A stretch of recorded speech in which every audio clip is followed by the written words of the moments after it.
Hello everyone, welcome to my YouTube channel. आज हम पढ़ेंगे बहुत इंटरेस्टिंग चैप्टर अकाउंट्स का, क्लास 12 का, जो कि मस्त। जो चैप्टर का नाम क्या है?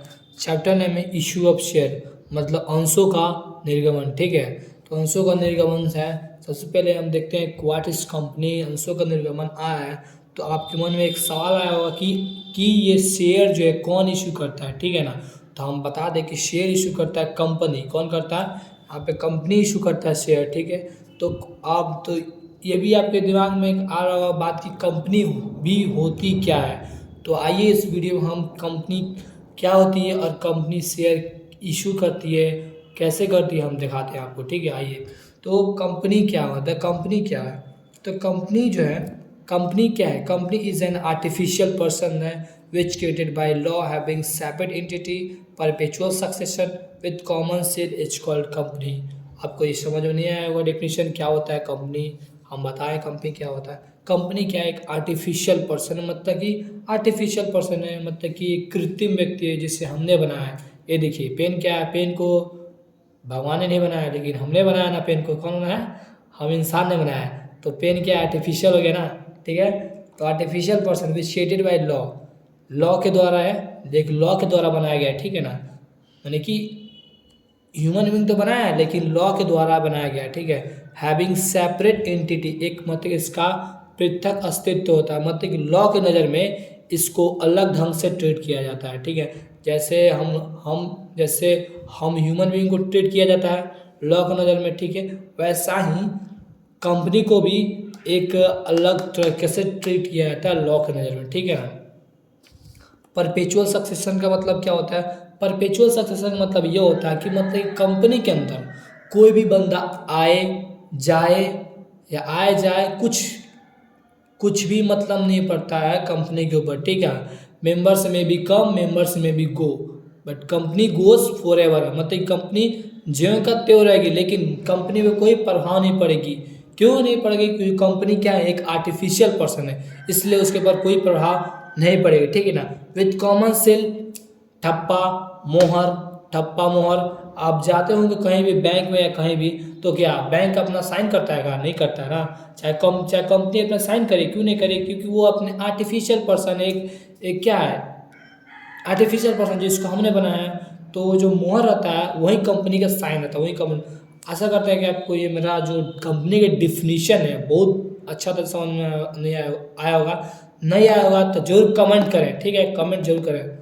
इसका आगे में हम देखेंगे किस तरह समझाना है, हम समझाएंगे कंपनी की डिफिनीशन। ठीक है, लेकिन ये जो कंपनी की डिफिनीशन है, इस डिफिनीशन में क्या छुपा है? इस डिफिनीशन में एक बता दें आपको, एक फीचर्स भी छुपा है। क्या होता है? फीचर्स छुपा है, जो कि 4 फीचर्स है। क्या है? आर्टिफिशियल पर्सन पहला है, और सेपरेट एंटिटी है। ठीक है, परपेचुअल सक्सेशन है, और कॉमन सेल है। ठीक है, आपको बताया नहीं है। अब चलते हैं कंपनी क्या इशू करती है। ठीक है, इशू करती है तो कंपनी इशू करती है शेयर इशू करती है, डिवेंचर इशू करती है। ठीक है, क्या इशू करते हैं? 2 चीज़ इशू करते हैं, कंपनी शेयर इशू करती है और डिवेंचर इशू करती है। ठीक है, तो आपके दिमाग में एक बात आ रहा है कि भाई शेयर भाई क्या होता है? शेयर क्या होता है? हम बता रहे हैं शेयर क्या होता है। शेयर मतलब अंश, मतलब कि हिस्सा क्या है? तो शेयर का बात आया तो शेयर क्या है? एक हिस्सा है, अंश। देखिए, शेयर और शेयर कैपिटल में बस यही अंतर होता है कि ये जो शेयर कैपिटल है, शेयर कैपिटल होता है मतलब एक समूह। ठीक है, अंश का समूह। और जो शेयर होता है अंश का एक हिस्सा है। ठीक है, जैसे कि हम आपको समझाएं यहाँ पे रफली समझाएं। मान लीजिए मेरे पास यहाँ पे कुछ शेयर है। ठीक है, कुछ मेरा शेयर। ठीक है, अब हम इसको बेचना चाहते हैं। ठीक है, बेचना चाहते हैं तो हम इसको क्या करेंगे? डिवाइड करेंगे। एक बंदा है, ठीक है ना। अब एक बंदा है मेरे पास, कह रहा है भैया हमको शेयर खरीदना है। कह रहा है ठीक है, शेयर खरीदना, तो उस सब तो शेयर नहीं ना खरीद पाएगा, सब शेयर नहीं खरीद पाएगा, उसके लिमिटेड लाइबिलिटी के अनुसार से खरीदेगा ना। ठीक है, तो वो कह रहा है कि भैया हमको एक शेयर चाहिए, तो ठीक है मैंने दे दिया, एक शेयर दे दिया। ठीक है, अब ये मेरा क्या था? ये मेरा शेयर कैपिटल था। ये जो डिवाइड हम किए हैं, ये मेरा क्या था? ये मेरा शेयर कैपिटल था, मतलब कि अंशों का समूह था, एक तरह से अंशों का जो ढेर सारा होता है अंश। ठीक है, वो अंशों का समूह था, उसको शेयर कैपिटल कहा जाता है। और जो अंशों के समूह में से एक शेयर अगर निकल जाए, एक शेयर निकल जाए, तो उसको कहते हैं शेयर। मतलब कि ये जो मान लियो कि मैंने ये बेच दिया। ठीक है, मैंने ये सेल कर दिया। ठीक है, तो ये मेरा क्या हो गया? ये शेयर हो गया। बाकी जितना क्या है मेरा शेयर कैपिटल है, ऐसे लिख सकते हैं, शेयर कैपिटल को शॉर्ट में लिख सकते हैं, ठीक है। तो ये जो मेरा जो छूटा है वो सब मेरा शेयर कैपिटल हुआ, और जो मेरा ये खरीदा है, ठीक है ना, ये क्या है मेरा शेयर है, ठीक ना, एक शेयर है, और समूह क्या है, शेयर कैपिटल है। आशा करते हैं कि आपको मेरा यह शेयर क्या होता है और शेयर कैपिटल हो गया बहुत अच्छे से समझ में आएगा, ठीक है। अब चलते हैं शेयर, कंपनी शेयर इश्यू करता है, डिवेंचर इश्यू करता है, तो शेयर अंश हिस्सा से बताए दिए आपको। तो शेयर होल्डर क्या है, तो भैया देखो अभी हमने आपको एग्जांपल से बताया कि भैया जो मेरा शेयर, एक आदमी मेरे पास आया, कहा तो खरीदना है शेयर, तो मैंने कहा ठीक है बेच रहे हैं हम, खरीदना है तो आपको, ठीक है। तो उसने कहा ठीक है हमको एक शेयर दे दिए, तो हमने दे दिया, तो जिसने शेयर खरीदा वो क्या है होगा, उसको कहेंगे हम शेयर होल्डर, ठीक है। Those who purchase the share, जिसने शेयर खरीदा उसको क्या कहेंगे हम, शेयर होल्डर कहेंगे, ठीक है। अब देखो शेयर होल्डर को डिविडेंड प्राप्त होता है, मतलब कि लाभांश मिलता है, प्रॉफिट मिलता है, ठीक है, लाभांश प्रॉफिट मिलता है, ठीक है। और इसको कंपनी में भी भागीदारी मिलता है, हिस्सेदारी मिलता है, ठीक है, इसको कंपनी में भी हिस्सेदारी मिलता है, ठीक है। अब डिवेंचर क्या होता है, डिवेंचर क्या होता है, तो डिवेंचर मतलब ऋण पत्र, एक तरह से कर्ज, ठीक है ना, ऋण पत्र कर्ज, ठीक है। तो डिवेंचर होल्डर क्या होता है, वैसा ही होता है जैसा शेयर होता है, वैसा ही भी होता है, बस पलट जाता है। ये जो मेरा डिवेंचर है, तो ऋण पत्र, ये मेरा शेयर है, ठीक है, डिवेंचर है। मतलब कि मान लो कोई कंपनी है, ठीक है, मान लो कोई कंपनी है, वो कंपनी एक तरह से इंसॉल्वेंस हो गई, मतलब कि दिवालियेपन, कंगाल हो गई, ठीक है, कंगाल हो जा रही है कंपनी। अब कंपनी सोच रहा है कि हम, कंपनी के पास दो ही को चीज़ बचेगा, एक तो वो चाहेगी कि एक तो लोग से शेयर ले लें, मतलब शेयर करें, पैसा कर्ज ले लें, ठीक है, और एक तो चाहेगी वो बैंक से ले ले, ठीक है। अब उसको ये नहीं कि कंपनी को चाहिए 1 लाख 2 लाख चाहिए, तो कंपनी बड़े 1 लाख 2 लाख उसको चाहिए होता तो क्या करता, वो बैंक से ले लेता, ठीक है। अब कंपनी को उसको ढेर सारा लॉस हुआ तो क्या करेगा वो ढेर सारा पैसा किससे लेगा, बैंक से तो ले नहीं सकता ना उतना पैसा, ठीक है। वो लेगा किससे लेगा, वो ग्रुप ऑफ पीपल से लेगा, वो ढेर सारे लोगों से पैसा कलेक्ट करेगा, और उसको कलेक्ट करेगा तो क्या देगा, आप सोच चलिए ढेर सारा पैसा ले ले, ठीक है, पैसा ले लेगा तो उन लोगों को क्या करेगा, इंटरेस्ट देगा, उन लोगों को इंटरेस्ट है। अब डिवेंचर होल्डर क्या होता है, जिससे कंपनी कर्ज लेती है, ठीक ना, जिससे कंपनी कर्ज लेती है उससे शेयर होल्डर कहते हैं, किसे कहते हैं, जिससे कंपनी कर्ज लेती है उससे शेयर होल्डर, मतलब कि कंपनी को जो शेयर देता, सॉरी कंपनी को जो जो क्या देता है, जो पैसा वैसा देता है वो शेयर, वो डिवेंचर होल्डर होगा, ठीक है ना। तो डिवेंचर होल्डर होता है वही है जो कंपनी को जो क्या दे, कंपनी को जिससे मतलब कि कर्ज प्राप्त हो रहा है उसको डिवेंचर होल्डर कहेंगे, ठीक है। जिससे कंपनी को पैसा आ रहा है वही होगा डिवेंचर होल्डर होगा, ठीक है। जो कंपनी को पैसा दे रहा है कर्ज के लिए वही होगा, वो क्या होगा, वो डिवेंचर होल्डर है।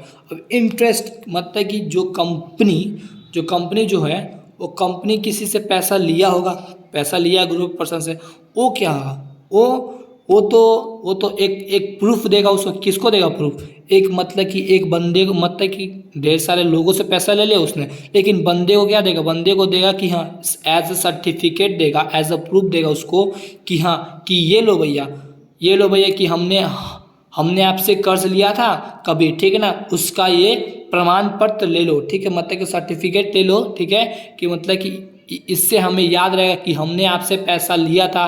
तो वो इंटरेस्ट जोड़ कर देगा, क्या देगा, इंटरेस्ट जोड़ के देगा, किसको देगा, तो डिवेंचर होल्डर को इंटरेस्ट जोड़ के देगा, ठीक है। आशा करते हैं कि यहाँ तक मेरा ये जो वीडियो है ये मेरे कंपनी और जो शेयर और कंपनी की डेफिनेशन और शेयर और डिवेंचर समझ में आया होगा, और शेयर कैपिटल। अब आगे चलते हैं कंपनी शेयर इशू की, तो शेयर कितने प्रकार के इशू करती है, ठीक है। तो 2 प्रकार का शेयर इशू करते हैं, कौन कौन, एक इक्विटी शेयर और एक प्रेफरेंस शेयर, क्या कहते हैं, एक इक्विटी शेयर एक प्रेफरेंस शेयर, ठीक है। इक्विटी शेयर या ऑर्डिनरी शेयर बोले तो इक्विटी भी कर सकते हैं, ऑर्डिनरी भी कर सकते हैं। इसका हिंदी में होता है समतांश, ठीक है, समतांश होता है हिंदी में, ठीक है। और प्रेफरेंस शेयर का देखें तो पूर्वाधिकार अंश, ठीक है, पूर्वाधिकार अंश, ठीक है। तो इसमें जो प्रेफरेंस शेयर होल्डर में क्या होता है, प्रेफरेंस शेयर होल्डर में ये होता है, इसका रेट ऑफ डिविडेंड फिक्स होता है, मतलब कि जिसका जो लाभांश होता है इसका फिक्स होता है, ठीक है। इसका मान लिए 5% मैंने बोला कि इस बंदे को 5% मैं मतलब कि उसको प्रॉफिट दूंगा, ठीक है। तो 5% उसका जब भी बोला मैंने, तो 5% उसका क्या रहेगा, उसका फिक्स रहेगा कि 5% मेरा उसको हमको देना है, चाहे कंपनी घाटा में हो या लॉस में हो या इंसॉल्वेंस में, कुछ भी में हो, कहीं से भी उसको 5% क्या देना है, उसको 5% हमको डिस्काउंट बोले डिविडेंड देना ही देना पड़ेगा, ठीक है। अब लेकिन इक्विटी शेयर होल्डर में क्या होता है, इक्विटी शेयर में कहता है कि नहीं, इसको भी इसको मिल सकता है, इसको इसका रेट ऑफ डिविडेंड क्या होता है, इसका रेट ऑफ डिविडेंड फिक्स नहीं होता है, इसको लाभ में मिल सकता है, हानि मिल सकता है, सब चीज़ मिल सकता है, लेकिन इसको क्या है, इसको ओनली मिलेगा, क्या मिलेगा, इसको ओनली मिलेगा प्रॉफिट, जो इसका फिक्स रहता है, बट इसका फिक्स नहीं रहता है, मतलब कि लॉस भी हो सकता है, प्रॉफिट भी हो सकता है, ठीक है। अब चलते हैं प्रेफरेंस शेयर होल्डर की तरफ चलते हैं, लिक्विडेशन सब कंपनी मनी रिफंड, ठीक है। क्या कर रहा है कि लिक्विडेशन कंपनी मतलब कि कंपनी के समापन की दशा में, ठीक है, कंपनी बंद होने की दशा में, ठीक, किसी वर्ष कारण कंपनी इंसॉल्वेंस हो जाती है, ठीक है। तो उस क्रम में क्या किया जाता है कि पहले प्रेफरेंस शेयर होल्डर को पैसा पुगा दिया जाता है, पहले प्रेफरेंस शेयर होल्डर को क्या किया जाता है, पैसा पहले दे दिया जाता है, ठीक है। उसके बाद क्या किया जाता है, उसके बाद पैसा पेड किया जाता है इक्विटी शेयर होल्डर को, पैसा किया जाता है, उसके बाद इक्विटी शेयर होल्डर को पैसा पेड किया जाता है, ठीक है ना। अब चलते हैं, अब आगे देखते हैं वोट। तो वोट में जो प्रेफरेंस शेयर है, तो प्रेफरेंस शेयर में क्या होता है, इसको वोटिंग राइट नहीं मिलता है। क्यों नहीं मिलता है, क्योंकि ये साला जो है, ये प्रेफरेंस शेयर होल्डर जो है, ये मादर सॉरी भाई, गाली नहीं देना चाहता था, मतलब कि जोश में निकल गया अरे, ठीक है ना, उसके लिए सॉरी चाहते हैं, ठीक है ना। आगे बढ़ते हैं, वोट। तो वोट में क्यों नहीं मिलता है, क्योंकि ये जो वोट है, ठीक ना, ये वोटिंग राइट में क्यों नहीं मिलता है, क्योंकि ये जो बंदा है, ये जो प्रेफरेंस शेयर होल्डर है, वो क्या है, वो शुरू से अंत ले, मतलब कि शुरू से लास्ट ले क्या है, वो शुरू से लास्ट ले कंपनी के साथ नहीं है, ठीक है। क्यों नहीं है, क्योंकि इसको केवल ये साला खाली चाहिए, प्रॉफिट चाहिए, ठीक है। तो इसको वोटिंग राइट कंपनी देगी नहीं देगी, कभी नहीं देगी वोटिंग राइट, और मैनेजमेंट विभाग देगी, कभी नहीं देगी मैनेजमेंट विभाग। लेकिन ये बेचारा जो इक्विटी शेयर होल्डर कहता है, इक्विटी शेयर होल्डर को भाई कहता है कि हाँ इसको तो मिलेगा, क्यों मिलेगा, क्योंकि इसने प्रॉफिट में भी साथ दिया है, कंपनी के लॉस में भी साथ दिया, इसलिए इसको कंपनी का दे कि हाँ चलो ठीक है, तुमको हम देते हैं वोटिंग राइट भी भाग देते हैं, और मैनेजमेंट में भी भाग देते हैं, ठीक है ना। तो आशा करते हैं कि आपका ये जो मेरा वीडियो है इश्यू ऑफ शेयर, वो बहुत अच्छा लगा होगा, और नहीं समझ में आया होगा तो प्लीज़ गाइस कमेंट करें, ठीक है। ओके, तब तक के लिए थैंक यू, मिलते हैं नेक्स्ट वीडियो में।